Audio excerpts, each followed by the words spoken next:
Hi, my name is Rebecca French. I'm Josh Littman, and we're sitting on stairs. And we are from We Eat Films, reviewing Hereafter.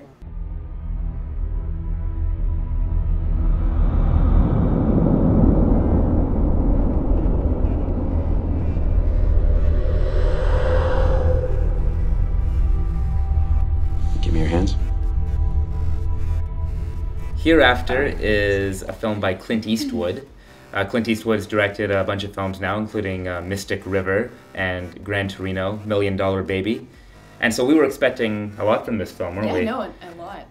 Clint Eastwood usually has he kind of has a slow pace to his films that kind of build up, and usually they're quite profound. And I don't know if we felt this with Hereafter.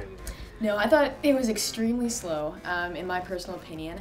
The story basically follows three different people and their run-ins with death, essentially. So Matt Damon is someone who can speak to the dead, and you get to learn a little bit more about a couple other characters, which all live their own separate lives. And at the very end, they finally come together. But by that point, you're so uninvested in it. I personally was uninterested in terms of how they even related, and so I just felt it was very unfulfilling by the time I finished the movie. Yeah, I mean, we're following these three stories: Matt Damon, some woman, I don't remember her name, I don't remember her name. and this little boy.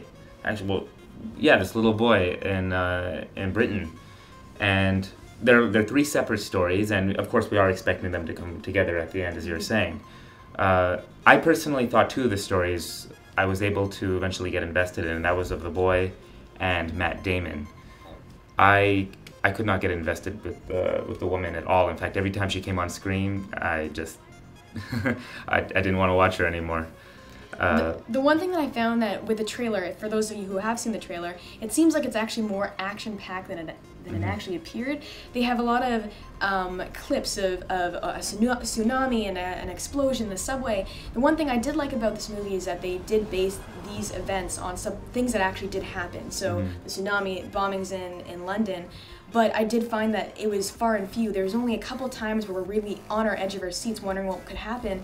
Only a few times within the larger scheme of things. So I didn't think it was a problem with the, like, in general you can have a slow-paced movie, right, and you can make it work. He's made it work before, Clint Eastwood, but this film, I think that it thought its subject matter was a lot more profound than it was. Of course, it's dealing with life after death, so I was kind of expecting them to go places with that, and really it didn't at all. I mean, it talked about psychics and stuff, but it didn't go much farther than some white light type place, and just an implication of what it might be afterwards. So what would you rate it?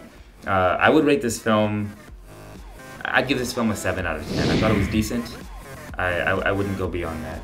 I would give this movie a 6 out of 10. I thought it was a little disappointing. I did expect a lot more than what actually came up on the screen. However, if you are interested in Clint Eastwood's work, go see it, go check it out. But aside from that, it wasn't really anything to really talk too much about. So, from We Eat Films, I'm Rebecca French. I'm Josh Littman. And that's our review of Hereafter. Yeah, let's get off the stairs. Great. It's kind of a weird place to do a review. No, yeah.